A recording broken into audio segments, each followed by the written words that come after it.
The cult of personality.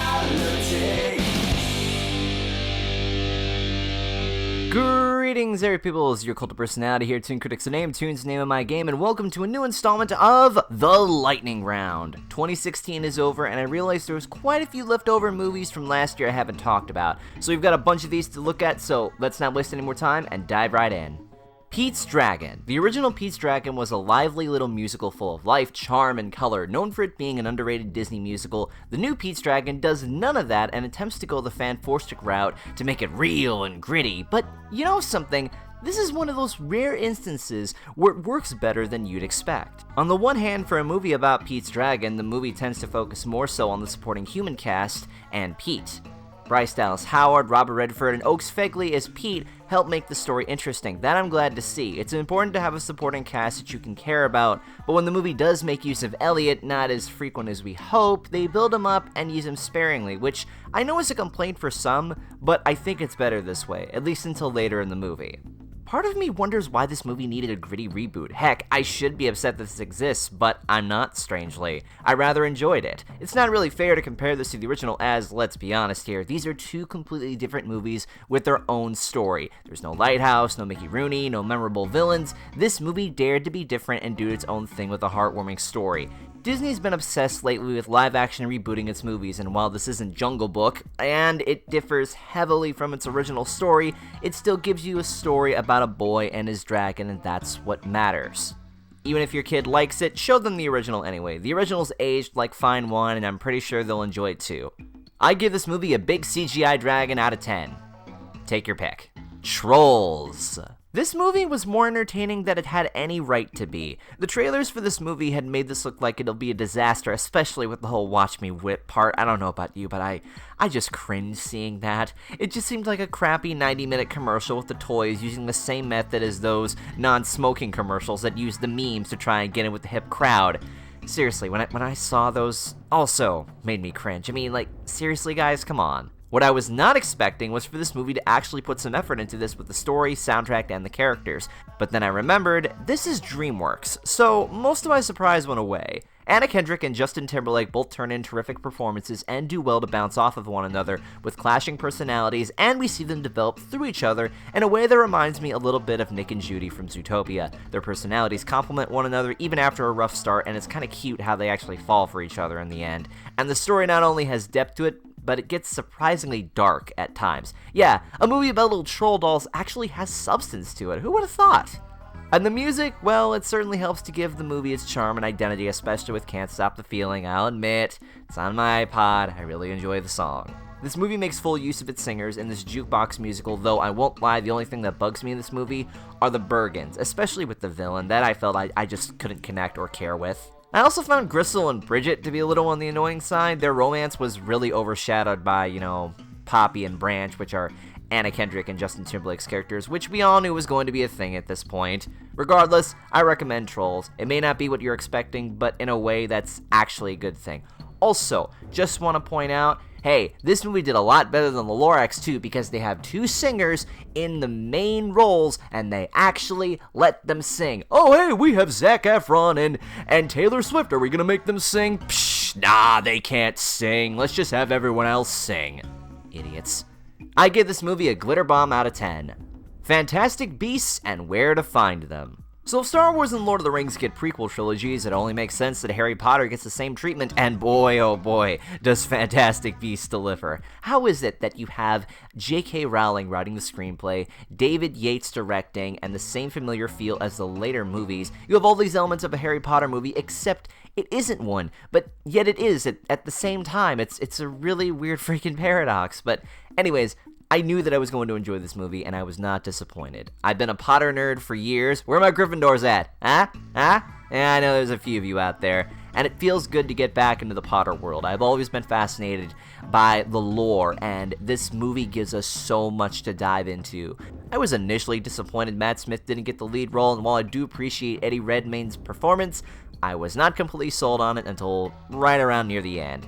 Maybe I just wish that Matt Smith had been in, because this guy felt like the Doctor, if anything, and that confused me. I adored this movie, though, if anything, because it brought a great sense of fantasy and adventure, especially with the characters.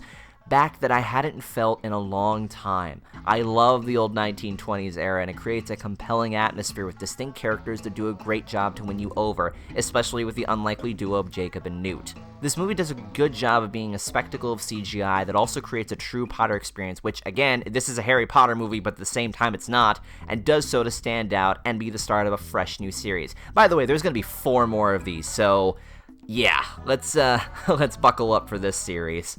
I give this an Obliviate out of 10. Wait, what was I talking about? It probably wasn't that important. On to the next one. Sing. When the trailers for Sing came out, everyone automatically assumed this is, it's just gonna be Diane Zootopia, guys, it's only riding off its hype. Well, guess what? The people behind Minions and Secret Life of Pets surprised the heck out of everyone with an emotional story and equally emotional soundtrack. When's the last time we had such an epic musical like this? Well, I can think at least since Moana in 2016, but nevertheless, I look at all these characters and I love how their individual stories do a great job intertwining with the central story, and they each represent different music genres too, which I think brings a lot of necessary variety for it. My favorite characters, probably being either Ash or Johnny, each get their time to shine, and with Scarlett Johansson and Taron Egerton getting their chance to sing, that's right, Black Widow and the dude from Kingsman sing, there's a lot of really holy crap moments in this. There's one particular moment with Mina, but I'm not saying anything other than it got me close to tears.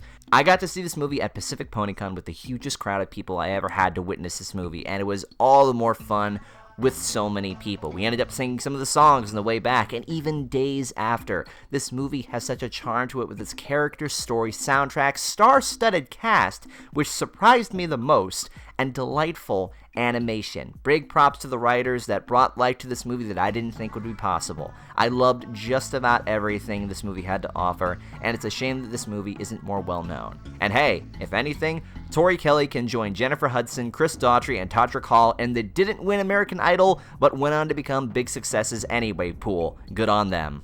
I give this a big toy microphone out of 5. Assassin's Creed. Video game movies have not been doing good this year. Ratchet & Clank flopped hard due to crappy advertising, Warcraft was just another generic fantasy movie, and Angry Birds did, well, mildly okay despite certain experiences. And then there's Assassin's Creed, which, if I'm going to be honest, was incredibly dull and boring. For a movie that gets Michael Fassbender and Jeremy Irons in 2 of the main leads, you'd think Assassin's Creed would know exactly how to utilize some grade A talent. But when they're given such lifeless, boring dialogue and no real reason to connect to them in the end, what's the point? Assassin's Creed, from what I understand, is meant to be this epic series about action-adventure set in these different time periods, and all these great stories of revenge and redemption. It's meant to be a great combo of fantasy meets history. But just like Warcraft, it fails to sell you on what it wants to be, and comes across as just another action movie. What was even the plot here? Something about capturing the essence of free will and learning to control people? I have no idea. That being said, though, most bad video game movies have something funny or memorable to go off of, but this movie has given me really nothing to work with, and I've never gotten the chance to fully play and experience the Assassin's Creed series, and I thought, well, maybe I have to be a fan to better appreciate the series, but I went into this with limited to no knowledge, and I still didn't like it, so what does that tell you? What exactly was so hard about making this into a movie? Every game looks like a movie at this point, but hey, it's popular for a reason. It's just for, well, I guess a reason that I just can't seem to figure out. I give this an Assassin's Creed parkour video out of 10 because I got more enjoyment out of a YouTube video than a big budget movie. And finally, Star Wars Rogue One. Don't worry, I've saved, well, what many would consider the best for last. Now, I'm a big Star Wars fan as much as the next guy, but even I didn't think this movie would have worked. A lot of people were mixed on this once it finally, did come out. But hey, it was to tell a story that had never been told before. It had to rely heavily on what its concept was and what people wanted to see in the end. How the rebels stole the Death Star plans and were able to set in motion the events of Episode 4, A New Hope.